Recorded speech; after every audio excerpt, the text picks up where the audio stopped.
Hi everybody, we'll have another little look at another different phone.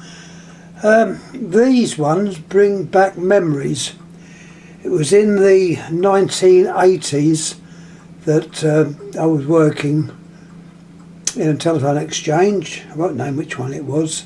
It was one of the London Director exchanges, and they brought out a phone which was a cheaper version for the domestic market or the customers, and this is the phone I speak of. It's in sort of 1986s.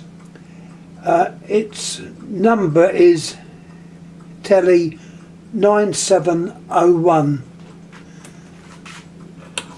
and this shows the phone. Now a little look. I can talk about things that go by.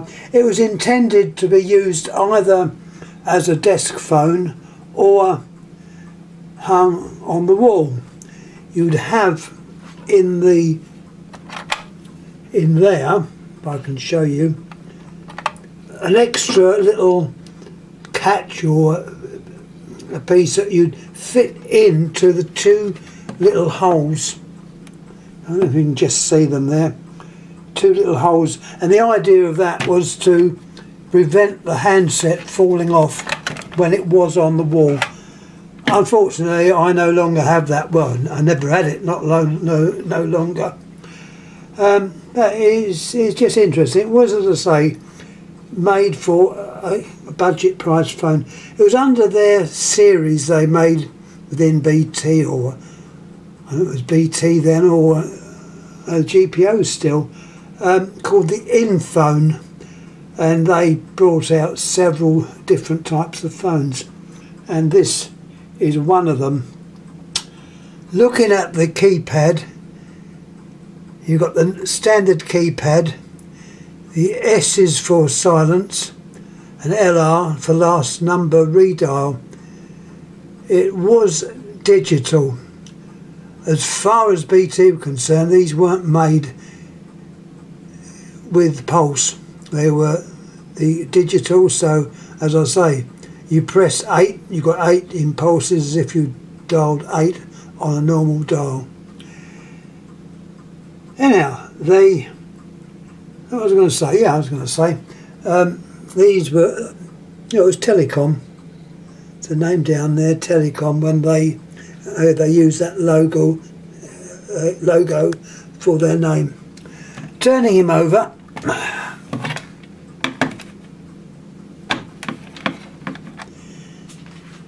you've got a number down there which donates, it tells you what year it was. This was 87, first month, going back a while. The little yellow disc that you see on there, that's on the back of the brand name, Northern Telecom.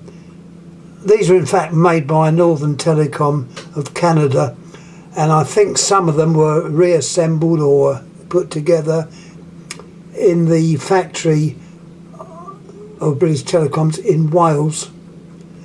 The little yellow sticker, which is a sticker, denoted that this was one of the later versions with the phone lead which had been changed. I don't quite understand what they mean by that, but that's what that meant. It was a later model, and with a later phone lead. Let's have a look at the back.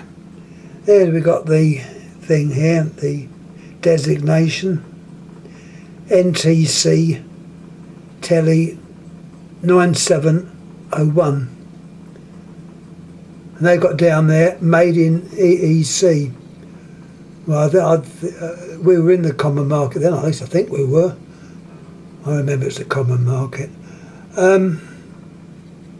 Between you and me and the gatepost, it's a pity we ever left it. But anyhow, I'm not going to get sidetracked on that one. EEC. So this was probably one that was assembled in Wales. If it was made in Canada, I don't know if they're allowed to actually show that. I wouldn't have thought so. But the parts, as far as I'm concerned, were probably from Canada. On the side, you have a little slider switch, which, no, it doesn't change from pulse to MF4. It just reduces the bell sound, which is a kind of a warbler sound.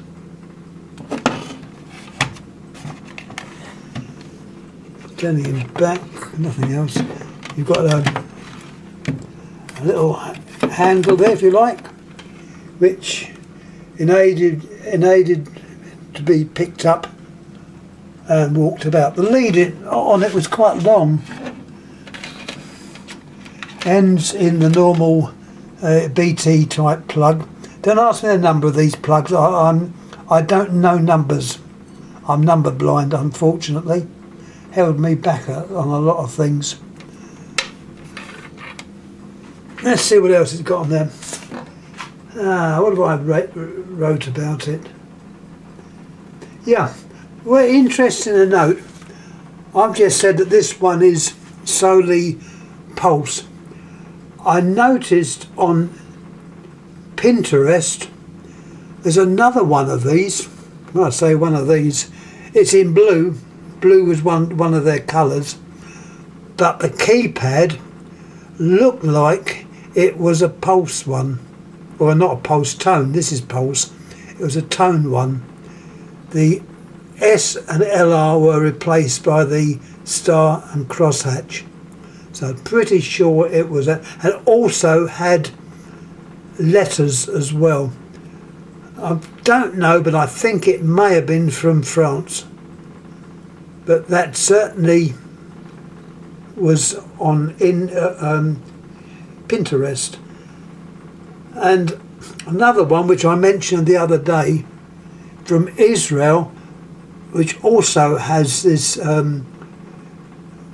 tone type of keypad, but it also has a couple of keys which are situated there and there.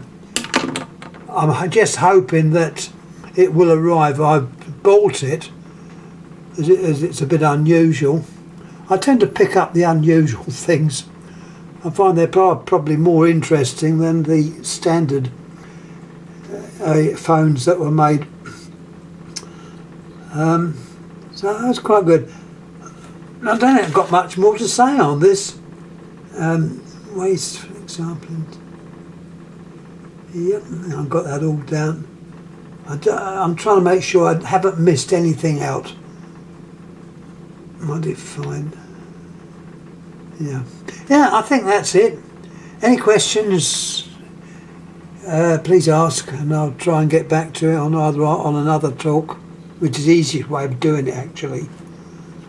I'm not that good at writing long spills. I can talk long spills, if that's right. Don't sound right. Anyhow, there we are. That's the Tremolo. That was the name of this phone, the Tremolo. And as I said, brought back many memories, because I was in the exchange when they introduced this and they showed it around. I don't know if it was taken on that well, but anyhow, this is an example. Don't think they're that common now,